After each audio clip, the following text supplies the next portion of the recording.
Oh, it's going to be, at least from either side, I feel like they're pretty happy with the first phase, though. You've gotten exactly what you're hoping for. Nothing crazy. Some pushing, some stuns on UDV. Patriots probably a little bit more team fight, whereas UDV are playing off the back of the kind of pick off potential, blow up, and go from there. But the Dragonite is something we saw them put a lot of priority on in the start of the DPC, the spring tour, and they kind of tailed away from it, which were you surprised by? Because I think you even mentioned that you feel like the Dragonite is really strong. So maybe they felt they lost their confidence with this hero. Brings me back to not this most recent Division 1, but the one before that. So tour number 1 of this 2021-2022 Radiant DPC team, season with Dire Motivate team Trust, and pick. they lost against SMG, playing the Dota that they were renowned for, and then they just completely went away from that because SMG stomped them.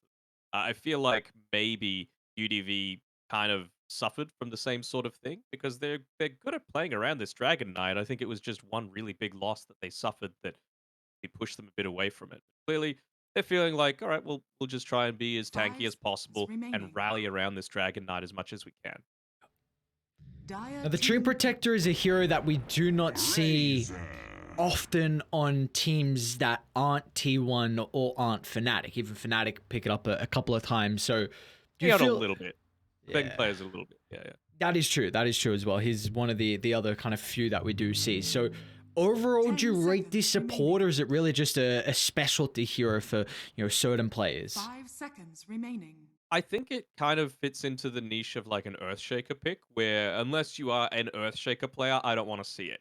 And Tree and Protector is kind of a similar sort of thing. The reason I bring up the Earthshaker as well is that kind of like what SMG does with Arfu, they prioritize this like 5 minute window between the, let's say, 12 and 17-minute mark or so. And they just say, all right, the rest of us are going to run at the enemy team and make space. You farm your Blink Dagger because it's incredibly important this game that the Tree and Protector gets that Blink Dagger. You know Razor's going to go that first big item as a BKB, so he's going to look to static link someone, BKB up, and run at someone. If you could have a Dire Blink team overgrowth in ban. response to that, static link is useless, and you're instantly able to turn the team fight around. Although a Morphling isn't super capable of doing that role of just grouping up and pushing forward as an entire team, allowing the Treant Protector to farm. So not sure how I feel about that. We've been pretty 10 underwhelmed with the seconds Morphling, remaining. but Yep. I guess one of the Five big reasons that seconds he's picked remaining. is against heroes like the Lifestealer and the Razor. So I could see why they want to do it. I'm just not feeling super confident about it. I think the Morphling is going to have a good lane Radiant team ban. regardless with the tree support, Dire which I team think is ban. always can be a difficult thing. Morphling early on is going to struggle up into around level 3, then you can do okay.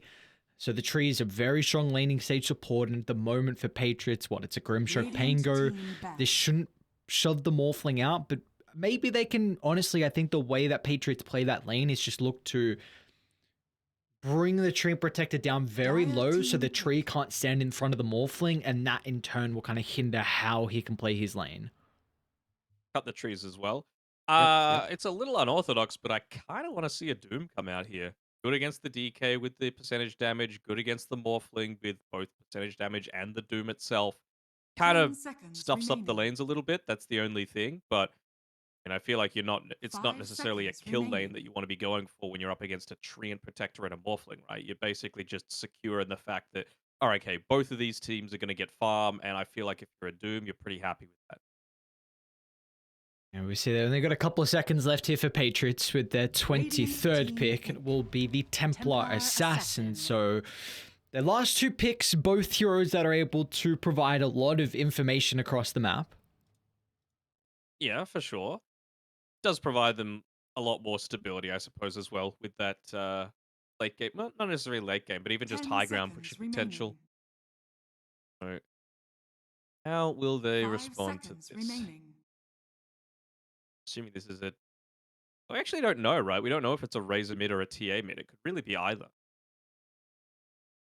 Yeah, I'm trying to see what they're most comfortable on. Because they I will. honestly think it could just be either, to be Yeah. honest, right? Like, Mangdia's perfectly capable of playing both.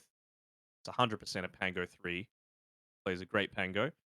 So I'm just looking at what UDV want to do. I'm sure they're questioning, right, what do we do here? Is it an offlane Dragon Knight? Is it a mid Dragon Knight? I would say they want to go something Could Viper, I reckon. I think, Viper, could Underlord. yeah. But if you underlord, then aren't you sacrificing one of the lanes? Like Razor will get a good time. Because if you Viper, he's going to lane really well into Razor or TA. It doesn't matter. And that's kind of my thought process. Go for a hero that can play into both, which they kind of don't. Kunkka can. Kunkka kind of can, right? Like, you just X marks if a Razor's trying to run at you and then breaks the link. Um, You don't need to be right up there in the lane either. You can just use the Tidebringer to CS. Kind of like when you're playing up against a Mars. I feel like that's really where Kunkka had its biggest area of popularity in that position 1 role, when you just not have to worry about Mars out trading you. So I feel like JG is going to do a very similar sort of thing in that mid lane, regardless of what he's playing against, whether it be the TA or the Razor. Among Dire. and it's something that UDV are very comfortable with as well. This JG Conquer, we've spoken about Rapido on the Dragon Knights. They have a couple of heroes that they're familiar with. The Patriots, we're actually going to see a Nyx Assassin position 4, which maybe they're doing this because they have a ranged carry, but actually, no, apologies, the other way around. So I'm really surprised. I was expecting the Nyx to be played as a 5 to pair with the Razor, Grim Pango lane. Maybe they might still do that and they just feel comfortable with the specific plays on these heroes, but it's a bit surprising. They might just want the movement speed from the Inkswell for the Razor to enable, kills a little bit earlier on, but Okay. you're up against a Dragon Knight and a Hoodwink, so it's not like you're super capable of killing the DK. Maybe at like level 2, but it's still a little bit of a challenge, right? Same sort of thing with Losify. Um, UD's draft, it reminds me a lot of a Boom draft, right? Like Conquer, Hoodwink, Dragon Knight. That is just staple of what Boom would go for. Basically, the only thing that they might look to change up is like a Marana instead of the Hoodwink as well. Um, the position 5 and 1 are a little bit different, that's for sure, but the way that Boom love to play it is just play heavily around that mid lane. Make sure people are constantly rotating through to there. You've got so much setup to enable for very easy pickoffs with extra stuns, and I feel like you can, if you put some attention to really make this TA not have too much of an early game.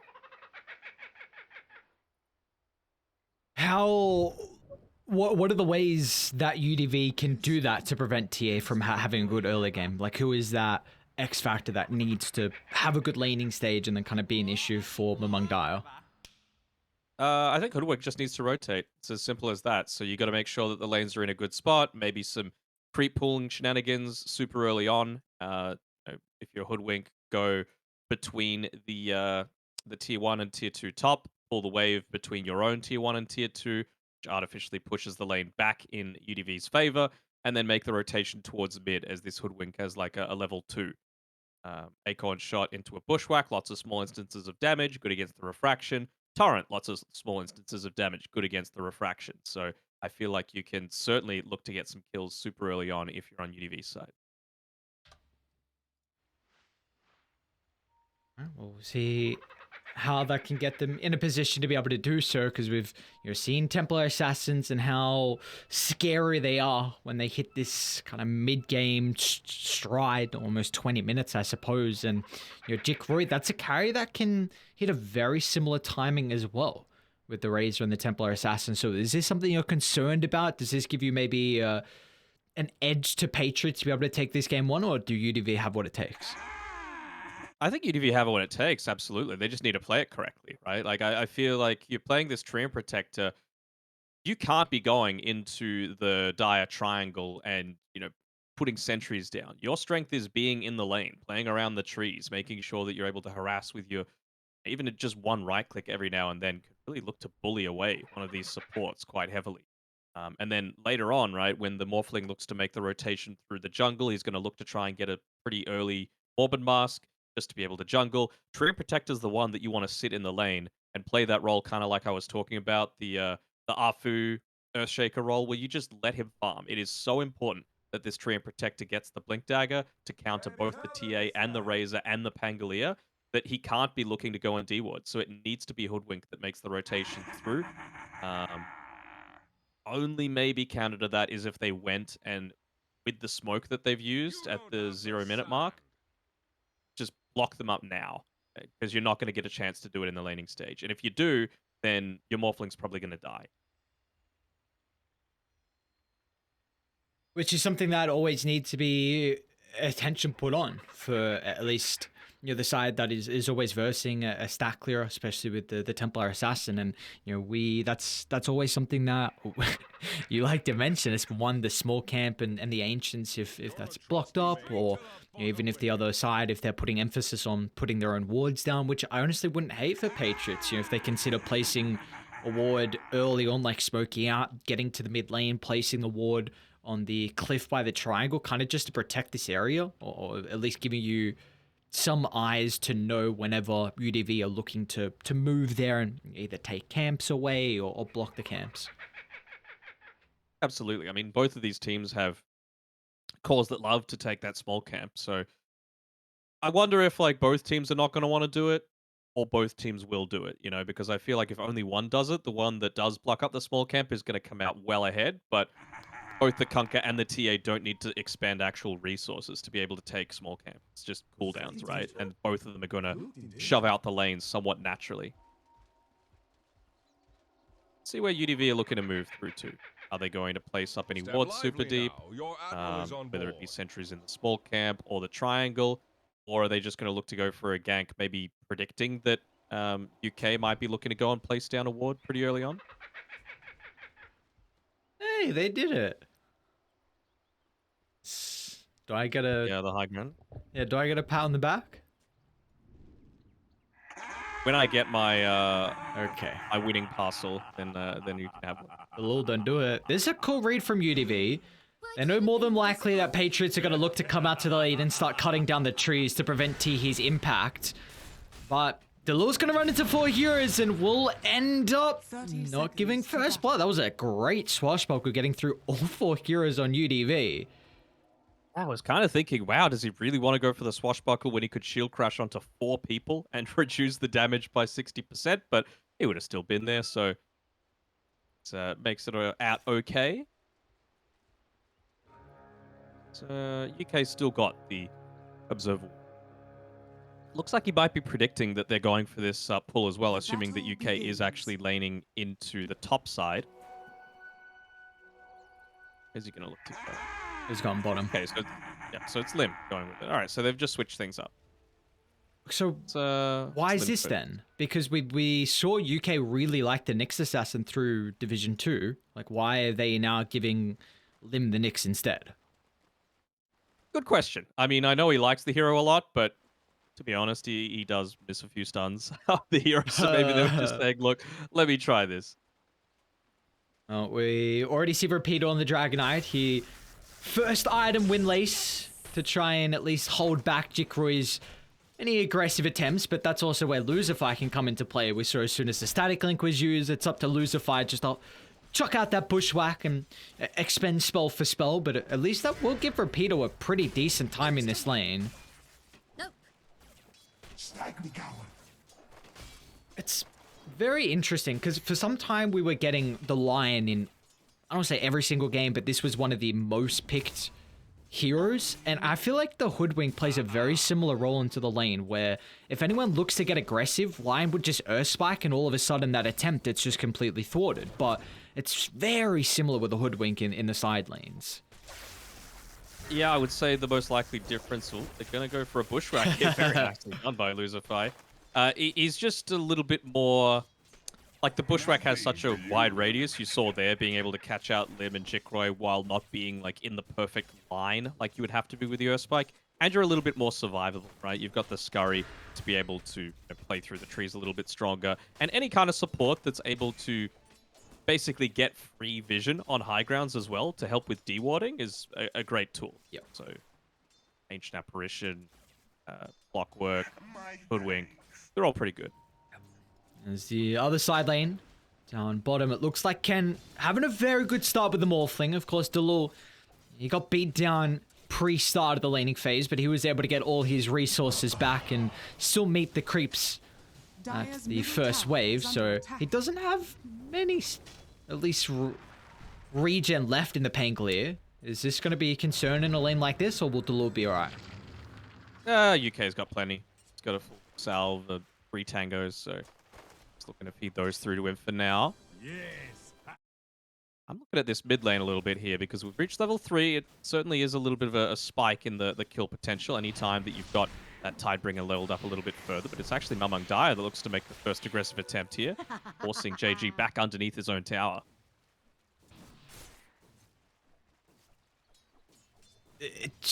What would you say percentage-wise on the Templar Assassin and the Conquer matchup? I'd say I don't think it favors anyone in particular. Maybe the TA slightly. Just because Oh, JG, what? that might have just been. I mean, when you're playing on this side and you're trying to run away, sometimes you click your minimap. You know, it's a thing that happens. Get a bit caught up then? Oh, no, no, no. Top lane, there's even some damage being dealt out. Lucify, he's fallen pretty low, and Repeater's going to try and stand his ground as well, but this is a great start bottom lane. We've got T here getting some revenge, so the Treant Protector able to hit back for the side of UDV. I think the Conquer suffers a similar fate against the TA. Maybe not as bad as like what the Tiny does, that you've just got these big instances of damage that you can't actually look to harass unless you hit the perfect torrent. So early on, it's going to be TA favored, but like I said, very, very capable if the Hoodwink makes a rotation to be able to get some of these kills off into the lane. Bounty! I'm intrigued to see how much emphasis they put on UK stacking up the triangle. Like, maybe this is the nice thing about the Grimstroke being bottom, is much easier to find the stacks compared to what a Nyx Assassin is. So, you know, maybe you kind of sacrifice Delul, because he's not really going to die in this lane. I think with Shield Crash and Swashbuckle, I say that, but he's taking quite an amount of damage into T here, and maybe Ken's actually going to jump on over. So Ken, 2 points in the wave, 4 more red in. There we go. Very good start for the Morphling. Little unfortunate that his courier standing there next to the tower has all of that regen on it. The mana regen in particular. Sage's Mask, once you convert it into the urn, regen basically doubles. So it's going to mean that sort of death isn't going to happen again, but it's done is done. I think the scary thing right now is the fact that Rapido has got more last hits than Jikroy. Like, again, this is not supposed to be a winning matchup. But whenever Lucify is out of the lane, we do see that Jikroy is able to steal a lot of damage onto the Dragon Knight. And prior, it's always been this bushwhack to hold back the Razor. Lucify's been playing really well, though. His laning stage has always been a really solid part of his game. And they're actually going to go onto T here, but the Ink Spell does barely any damage to Lul. Swashbuckle's up to the northern side, is going to continue running down the Treant Protector, and with the damage from UK, they'll secure with a kill, but Ken, he's happy to stand his ground, will need to deal with the Phantom's Embrace, does so with ease. They're looking for the surprise. Yeah, but he's got Waveform up shortly. It's an easy way to close the distance, and the Lul, he's got enough mana for the combo. Let's see if he goes for it. Yeah, a bit hesitant hiding the trees. He was waiting for it to all be off cooldown. I'm sure maybe he was saying, oh man, why couldn't you wait for the Phantom's Embrace until the very end there? Because that probably would have been the difference maker, right? If you're not able to get that full strength morph off because you're silenced, then would have given him enough to be able to get not just the Swashbuckle Shield Crash combo, but also the Urn for a couple of ticks. Dude, look at Ken at the moment. He is balling out top of the net worth. Treads, Morbid Mask already completed, so he will have plenty of sustain in this lane. Yeah, they haven't necessarily made the rotations towards the mid lane, but we were saying before, the Razor not having the greatest time on the top side because of Lucify's constant presence there. The Morphling with that early Morbid Mask is going to be enabled to go through the jungles, so I would say UDV is happy with how 2 of their 3 lanes have gone so far. I like this ward that Patriots have put up top. It's kind of a lane ward, but it also gives them some vision to the right side of the jungle, and the only way they can really get aggressive in this lane is, again, whenever Lucifer is not in a position to be able to hold back the static link. So this ward just really helping out with this nighttime and enabling Jikroy to get a little bit more catch up, because now he's about 400 net worth over Rapido. Ask him a little bit here, the Dragon Tail, but with the stun they being missed used the and bushwhack. missing the bushwhack. That is great for Rapido, but see, Boots and Windlace is still able to outrun, and now mid lane, boats up among Dire. Gonna try and hide in the meld, but they have the detections. So, but the Templar Assassin's gonna go down, but the turnaround potential is there from Patriots with Delul along with UK showing up. They'll get rid of the life for Tihi. Back to top we go as Lucifer tries to get the kill on Jikroy before the plasma ticks him out, but Jikroy is able to tank through the damage thanks to the treads and all the stats he has along with it. Patriots are finally going to get some value out of this Sentry Ward, but they'll need to put one down in order to start to build up those stacks inside the triangle. Also, before he died on Tihi, he placed down the sentry inside the small camp, so the option to, they could look to get rid of this Observer Ward that's sitting on the high ground at the moment. Rotating straight back mid. Not so safe. Gaia. Do they get See the you kill later, without Refraction. boat? Oh, you bet they do. Bottom lane, Ken. They're not going to kill off the Morphling either. He's got 4 points in attribute shift. I say that. Okay. Morphling's going to be killed. That's a gigantic kill. Yes, you lose the Templar Assassin top lane, JG. He's made a rotation off the back of the haste rune. He's got his ultimate up in a couple of seconds. They might not even need it for the life of Jikroy. If they want to turn to Lim, stuns, do they have any? They do not, with the Bushwhack and Dragon Tail both on cooldown, but you do take away the life of the position 1, and now you've got the Elder Dragon form to beat onto the tier 1 tower. You do. I feel like Patriots were really good with their timing for that gank attempt onto Ken. They specifically waited, at least I hope they would, because it would have been a really cool play if they did, until the Living Armor was used onto someone else. The Living Armor was put onto JG, which gave them the opportunity to go in onto that Morphling. So even though he has those 4 points in the Strength Morph, he still was pretty capable of dying if they fully committed in onto him. He has Living Armor on him, he does not die. T's level 6 already. Maybe my finger's on Lucifer's gonna miss another Bushwhack, which would have been a kill if they landed that on the Grimstroke. He's having a pretty good one.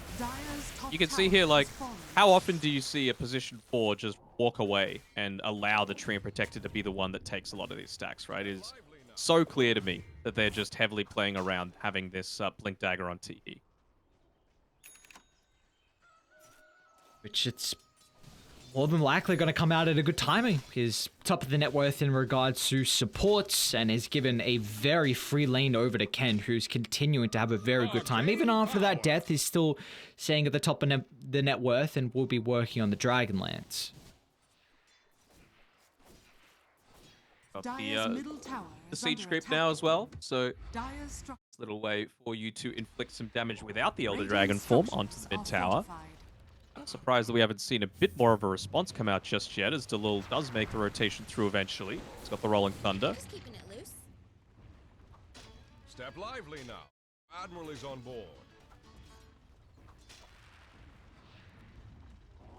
V, do you feel like they are the side that's probably the strongest through the early game? It's looking to continue making these plays as T here. That is a ambitious overgrowth usage. All right, well, if I'm Patriots right now, I'm saying, all right, they don't have a way to counter out our Rolling Thunder anymore. What can we look to make a play around? Jikroy's just had his Ogreax component of the BKB delivered to himself. He's got the Falcon Blade, he's got Power Treads. Now's the time where you want to take a team fight. Trying to get the kill up top, but looks like Repeater is able to get away from Nyx and the Razor. He's still playing a bit aggressive in the lane, but he does have some heroes starting to trail to top, so maybe Repeater can bait the numbers on Patriots.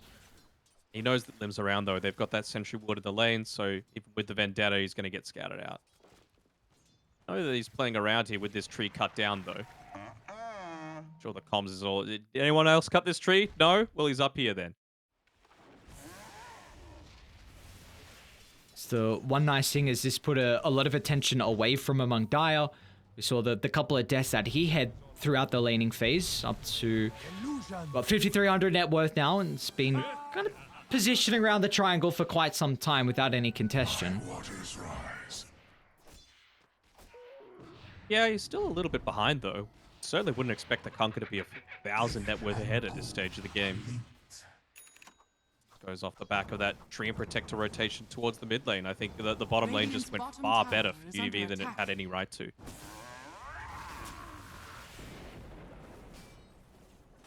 And is this going to be an issue now for Patriots? Because that bottom lane going so poorly? Like, Danog, his net worth is kind of been taking a hit, but I think more importantly, it's the Morphling's net worth that is really high. So it's going to give them, I feel like, a difficult time to kill Ken this game. Yep, I would say so. I mean, the Pango hasn't opted to go into the Spirit Vessel, just waiting. The Urn of Shadows really realizing perhaps that the way to kill him is catching him in that full Agi form and just trying to chain stun with the Blink Dagger instead.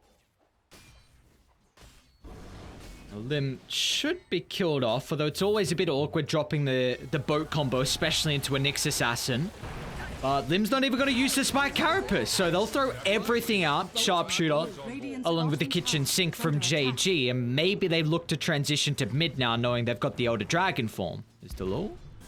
I'm thinking the ulti, man, you might have to use it pretty shortly, but Swashbuckler's back up. They're even going to waveform further. Ken, beautifully played, and now with the rest of the team, UDV, they swept to mid, but among Dire, he's put on defense duty, but Tiki trails the Templar Assassin, lands a beautiful overgrowth, and among Dire, killed off with ease, along with the tier 1.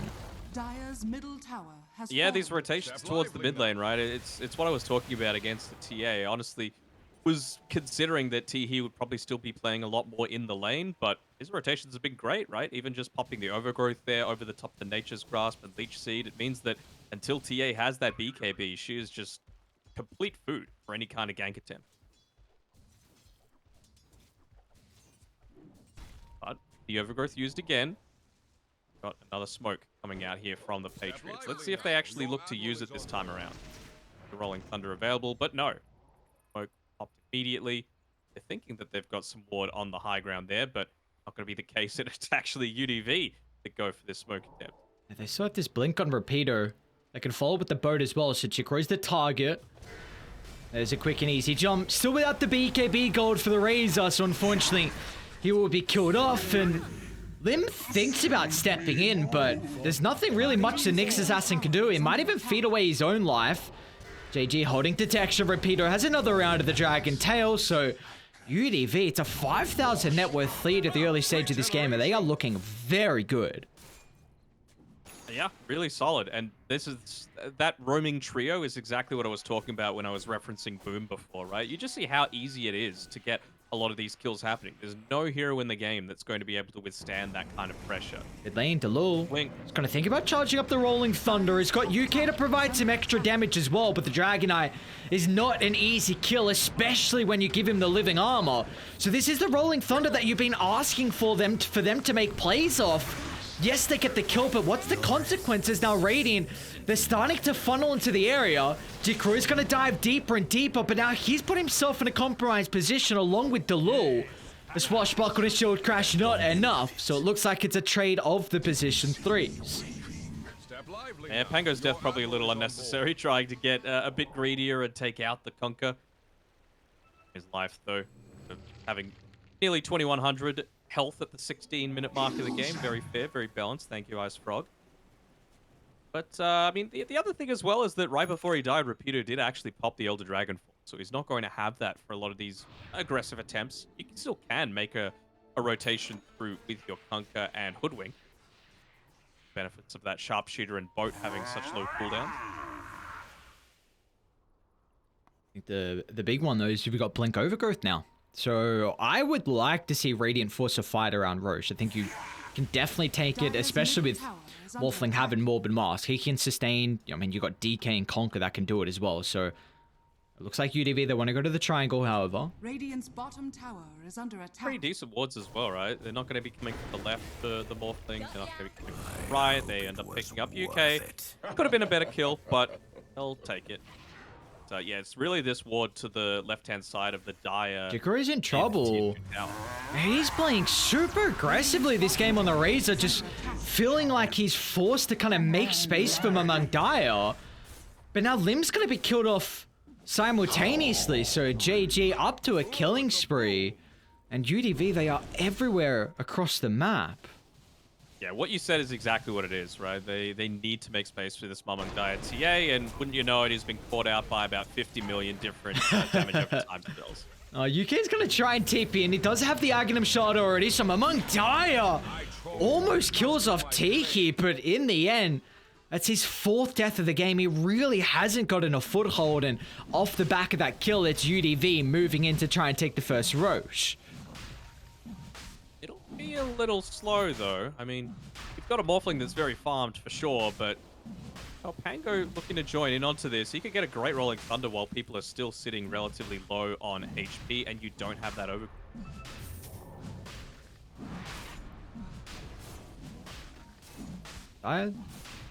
See how they're going to try and take the fight with the TA still down for 15. It's on Delul's freshly completed blink. It's going to surprise Ken. They get the double stun with the Ink Spawn. The follow-up burst is there. Delul beautifully played. But Radiant, oh, they're so far ahead. They can still stick around, killing off the Painkleer. But do they want to go for more? Roche is really low. UDV, they have to reevaluate how they want to take this, and it looks like they're just going to aim towards the Aegis. Claimed on JG, but still the numbers now in trouble as Mamang Dire with the Desolator completed, especially with Jikroy looking to target down JG. But he's just going to be TPR, surviving with the Aegis, so they continue to have this advantage on UDV. Wasn't even the perfect Rolling Thunder either, right? He had to break it early just to make sure that he was able to secure that kill. It's important to make sure that you're taking out the Morphling for sure, right? Like, it ended up getting him more gold than he lost from dying. I guess it could be. Yeah, I'd say still Patriots are okay about all of that, just because they are going to be hitting some of their bigger timings. Like, nothing is more important right now than Mamang Dire having a BKB. So I could certainly see Jikroy going for a few more of these suicidal plays, especially now that he's got his own BKB to be able to avoid a lot of the chain stuff. Caught you in your stubbies, didn't Nice I? item for himself. Silver Amulet.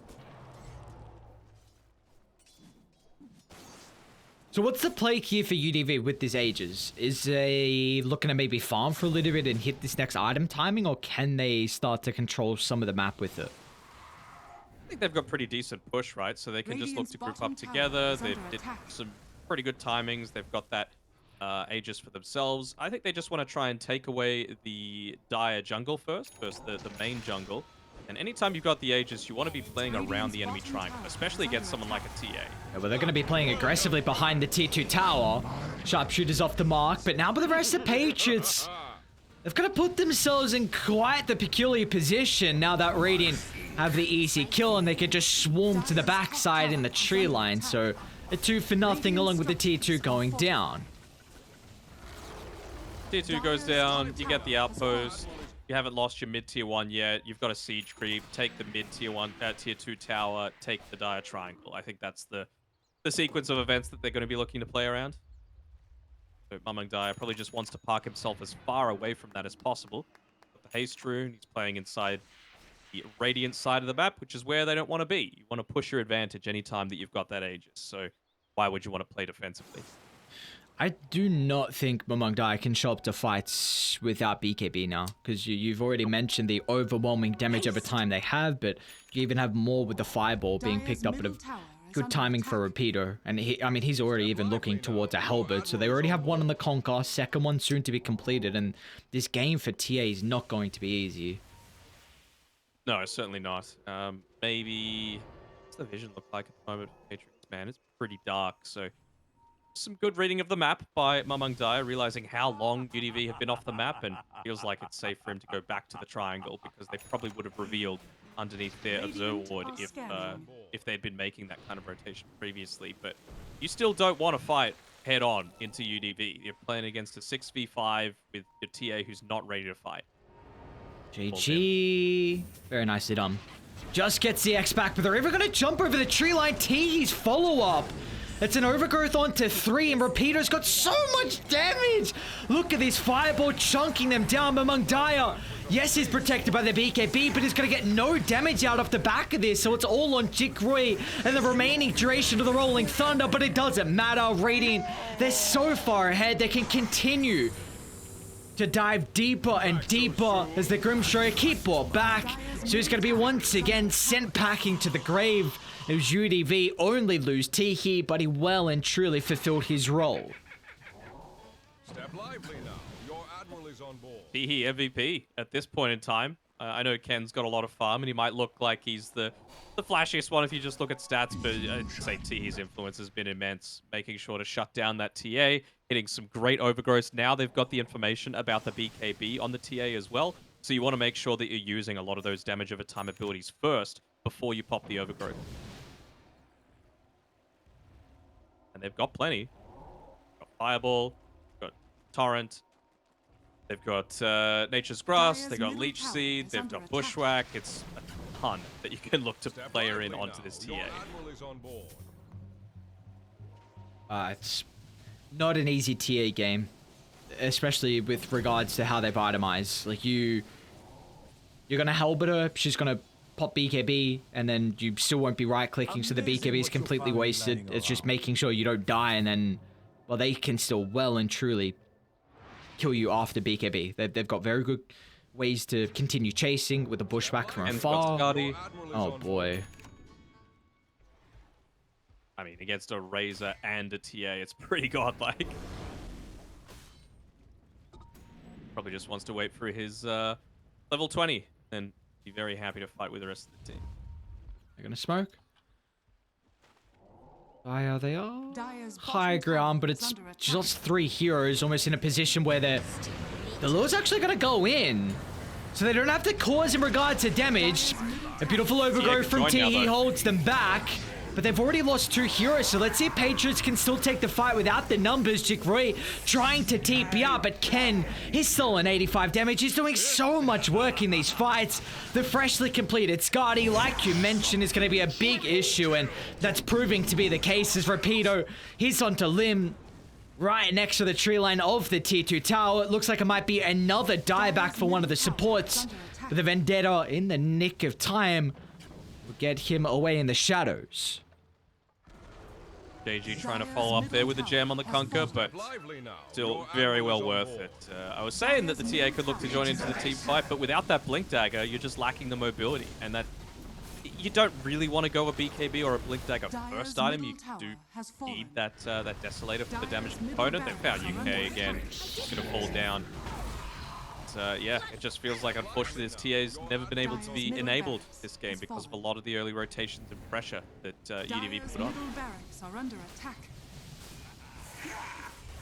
Looking like it might be a bit of an early GG, unfortunately for Patriots. I mean, TA is a hero that playing from behind is not the style of this hero by any means. And with a 12,000 net worth lead, and more importantly, it's Ken that has almost 5,000 advantage over his counterpart. So that's kind of the big concern as Patriots.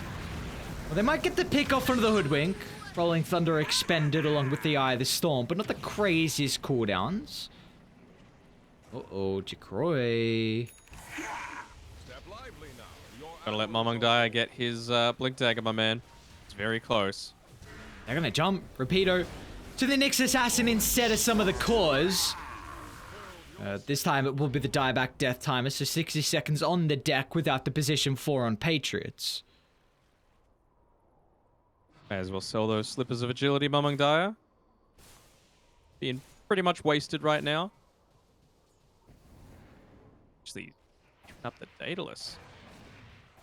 I don't know how I feel about this. I feel like you need to be able to join in for the burst, right? Let's say the Pango hits a Dire's middle great barracks Rolling are under Thunder with a attack. blink onto a Morphling. If you're just waddling up to the Morphling, you're probably going to get countered in the meantime. It needs to be that burst potential that you do have.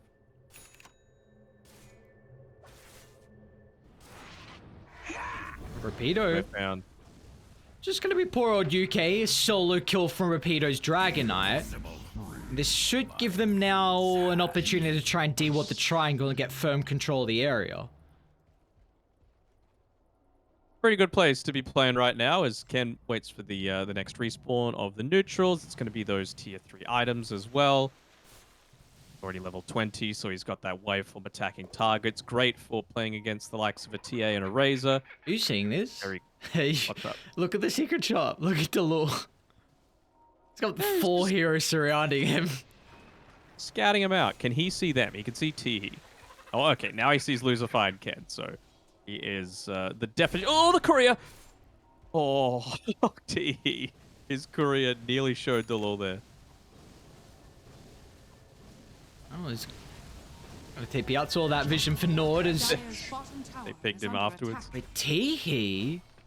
What the heck are you doing here? Dire's Some Nicely deep done wards from up. Lim. Yeah, well, he's gonna be able to scout him out. So an easy kill, an easy D ward, but they get the tier 2, I suppose. Radiant's top tower is under attack. We do have the Ice Scotty completed though for Jikroy, so we were mentioning how good of an item it's going to be for the Morphling. Very similar for Razor this game. Kind of chase down Rapido here. Oh, They want to fight without Teehee. Is a key component with this overgrowth in these fights. Ken's going to go in aggressively with the static link out. Looking to soak away the damage from Jikroy, but they're able to cancel the link. The Lure's doing a good job to disrupt the fight, but they don't feel safe to jump in. So Jikroy trying to hide on the opposite side of the map. Now it's maybe giving a window for Patriots to jump. But Mungdai, protected with the BKB, will find the first. Now he's moving over to the Conquer. But JG's so goddamn tanky. And Teehee's back alive. And Ogrove instantly stopping the attempt as Mungdai killed off with no regard. And now UDV. Oh, Lim's gonna look to try and turn it around, but the damage seems to be lacking as the Hoodwink just scurries away. And Ken, he's on cleanup duty on ILA. A triple for himself, and they've had enough as Patriots call it quits in our game 1.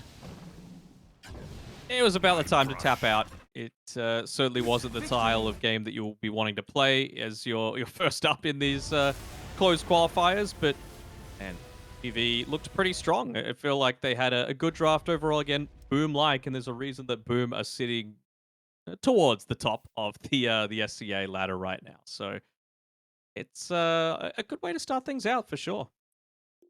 Yeah, without a doubt. We saw in the Division 2 for Spring Tour, UDV, they were able to 2-0 Patriots or Apes at that time. So, of course, they are very confident against this team.